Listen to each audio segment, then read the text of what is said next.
Nesse vídeo eu vou falar um pouco da circulação sistêmica e circulação pulmonar, e depois um pouco da hematopoese. Então, relembrando o coração aqui, são as 4 câmaras, né? Lado direito com sangue venoso, rico em CO2 e pobre em oxigênio. Lado esquerdo, um sangue arterial, que se chama arterial depois, né? Porque na verdade ele recebe esse sangue aqui via veias, né? Um sangue que é rico em oxigênio, que vai ser bombeado para todo o organismo. Então é assim que funciona a circulação sistêmica. Entra sangue venoso no átrio direito, vindo das veias cavas superior e inferior, vai para o ventrículo direito, é bombeado pela artéria pulmonar, que vai bifurcar para os lados direito e esquerdo, levando aos pulmões. Lá nos pulmões ocorre isso aqui, ó. Vem essa artéria pulmonar com sangue pobre em oxigênio, vai chegar nos alvéolos pulmonares e vai ocorrer a troca gasosa.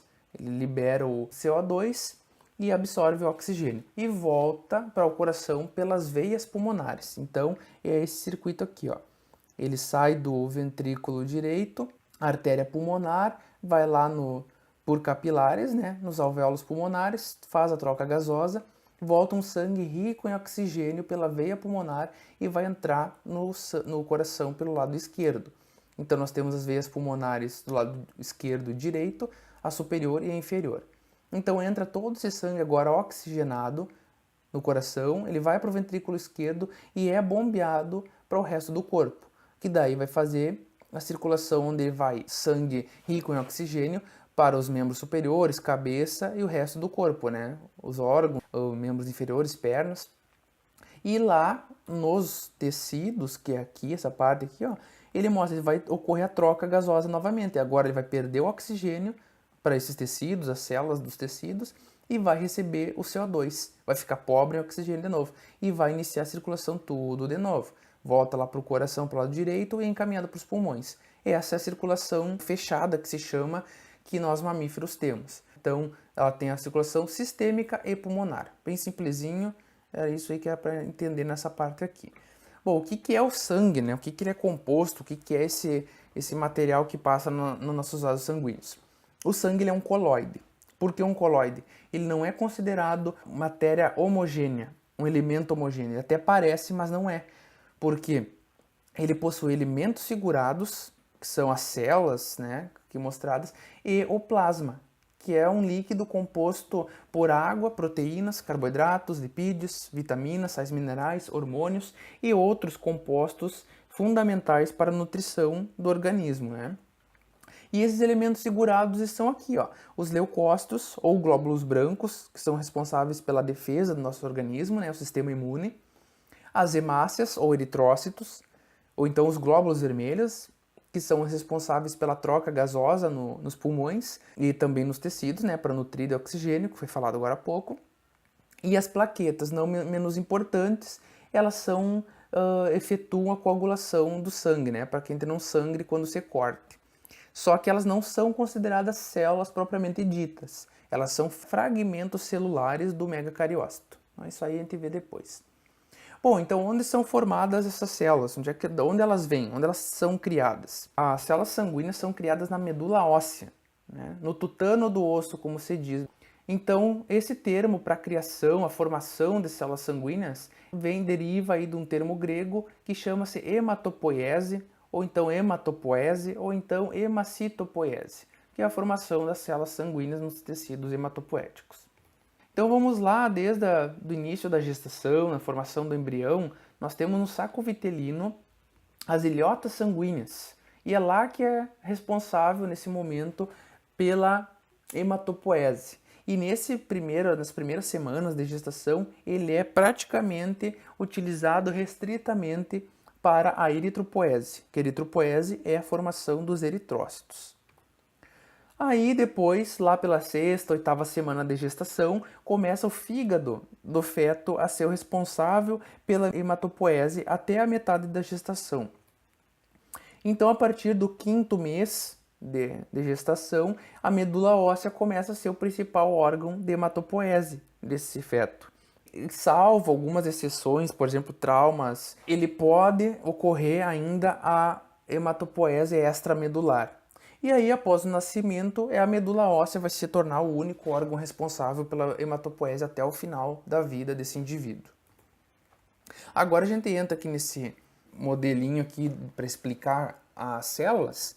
Então a gente parte a hematopoese lá de uma célula altamente indiferenciada, pluripotente, é chamada stem cell, ou então a conhecida como célula-tronco. Né? Essa célula que é uma célula com muita capacidade de autorrenovação e um grande potencial proliferativo. Então ela é responsável por dar origem às linhagens mieloide e linfóide. Quando a gente fala de linhagem linfóide, é a linhagem que vai dar origem aos linfócitos. Então ele vem lá de uma célula, aqui a gente pensa que é a medula óssea, a gente vai ter o linfoblasto, prolinfócito, então a diferenciação em linfócitos, o linfócito maduro, né? Os linfócitos B e linfócitos T. Também as células NK, exterminadoras. Indo para a linhagem mieloide. A linhagem mieloide, ela dá origem a vários tipos de células, que são as plaquetas, os eritrócitos, a linhagem granulocítica e os monócitos. Aqui a gente fala bem por cima, na medula óssea, quem são encontrados, né? Nessa parte aqui das plaquetas, a gente encontra o megacardioblasto, o pró-megacariócito e o megacariócito, que é uma célula gigante. A partir daqui, essa célula vai se fragmentar e dando origem às plaquetas no sangue.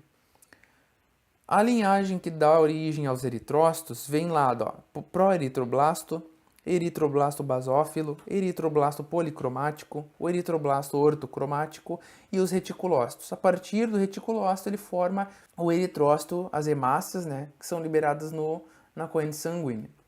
Também, agora indo para o lado dos leucócitos aqui, nós temos o mieloblasto, que vai dar origem à linhagem dos granulócitos, que daí eles vão ser a linhagem mais imatura dele vai ser o promielócito, seguido por mielócito, metamielócito e bastonete.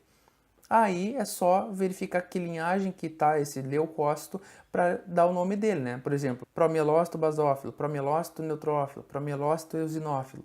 Cada tipo de célula vai ter os seus precursores que tem esses nomes aqui. Esse mieloblasto também pode dar origem ao monócito, que vai ter como célula mais imatura o monoblasto, o promonócito e, enfim, o monócito. O monócito ele tem uma característica que é migrar para o tecido e chamar-se macrófago. Aí os macrófagos, dependendo do tecido que ele se encontra, tem um nome específico, eu vou falar depois. Tá? Então, basicamente, isso aqui, o que está na medula, o que está no sangue. Isso aqui é o normal da gente encontrar no sangue, tá bem? Então, a gente passa lá para essa parte aqui, que é um resumo. Então, os neutrófilos, eosinófilos e basófilos são chamados granulócitos. O que gera eles é chamado granulocitopoese. Os monócitos são gerados pela monocitopoese. Os eritrócitos pela eritropoese. As plaquetas pela trombopoese. E esses são os que compõem o conjunto de células de origem mieloide. Aí nós temos os linfócitos, gerados pela linfopoese, que compreende o tecido linfóide. Lembrando também que os linfócitos e os monócitos são os leucócitos chamados de agranulócitos, que se separam desse grupinho aqui. Aqui, para ficar mais identificado, né, a linhagem mieloide, desde o mieloblasto até a forma encontrada no sangue periférico, que é os segmentados, né? No caso aqui pode ser os neutrófilos, os eosinófilos ou os basófilos. Então nós temos o mieloblasto, promielócito, mielócito, metamielócito e o bastonete até a célula que vai ser encontrada no sangue periférico.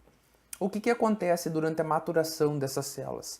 Do mieloblasto até ele chegar na célula eficiente que vai ser utilizada na corrente sanguínea, ele perde nucléolos, que são evidentes no mieloblasto. Ele vai condensando esse núcleo, vai condensando a cromatina até chegar num formato altamente condensado e com segmentações. Então, por isso ele vai passar para um estado chanfrado, reniforme e aí segmentado. Ocorre também a perda da basofilia do citoplasma. O citoplasma é bem basofílico nas células mais imaturas. Ele vai perdendo essa basofilia e dando origem aos grânulos que compreendem nos granulócitos, né? Muito bem. Aí aqui eu mostro os eosinófilos, os neutrófilos e o basófilo, como eles são no tecido, no sangue periférico, né? Essas imagens de microscopia. Então é assim que a gente vê no microscópio para fazer a contagem deles. Aí os agranulócitos, no caso aqui o monócito, que é a maior célula do sangue periférico, ele é o maior de todos. A linhagem que antecede ele é o monoblasto, o promonócito, e ele no tecido do sangue periférico. Quando ele migra para os tecidos, como eu falei, se ele está no pulmão, ele chama macrófago alveolar. Se ele está no fígado, células de Kupffer. Nos rins, células mesangiais. No sistema nervoso, micróglia. No tecido conjuntivo, histiócitos. No sangue, ele é o monócito, né? E no tecido ósseo, os osteoclastos. Aí a gente fala também aqui dos linfócitos, onde as linhagens anteriores dele é o linfoblasto, o prolinfócito e o linfócito propriamente dito, no sangue periférico. Ele pode sofrer maturação no timo, dando origem às células T, de imunidade celular, ou ocorrendo a maturação na medula óssea mesmo, dando origem às células B, responsáveis pela imunidade humoral. Aqui só para comparar os agranulócitos, monócito e linfócito, dá para ver a diferença de tamanho desse leucócito com o linfócito, né, monócito com linfócito. Aqui são as hemácias, o linfócito se assemelha ao tamanho da hemácia, né, ele é um pouquinho maior. Aqui a gente mostra a eritropoese, que é o nome da produção das hemácias, né, que são as células mais abundantes no sangue periférico, responsável aí pela troca gasosa no pulmão. Então ele vem desde o proeritroblasto, que é uma célula grande, 18 micrômetros, até chegar na fase final liberada no sangue periférico, que é a hemácia com cerca de 5 a 7 micrômetros de diâmetro. Então ele passa pelo eritroblasto basófilo, eritroblasto policromático, eritroblasto ortocromático, o reticulócito e enfim a hemácia.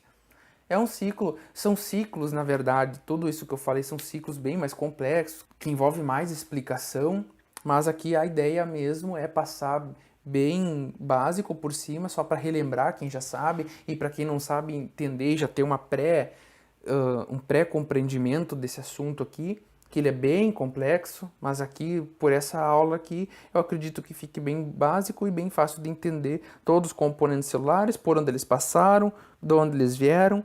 Então, acho que esse é o foco desse canal, passar uma informação que vem que a gente traz da faculdade e de uma forma um pouco mais simples para quando for passar pela graduação propriamente dita ou por uma pós-graduação, isso tudo já está bem mais claro e já fica mais fácil de visualizar, né?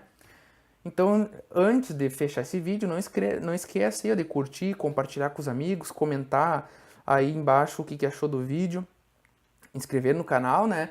E dar aquele joinha pra gente que não custa nada, não cai o dedo e ajuda bastante para o canal ser divulgado. Se você está gostando do que está vendo aí, não custa dar essa mãozinha para nós, tá bem? Então, muito obrigado, espero ter ajudado aquele 1% que eu tenho em meta. E é isso aí, até!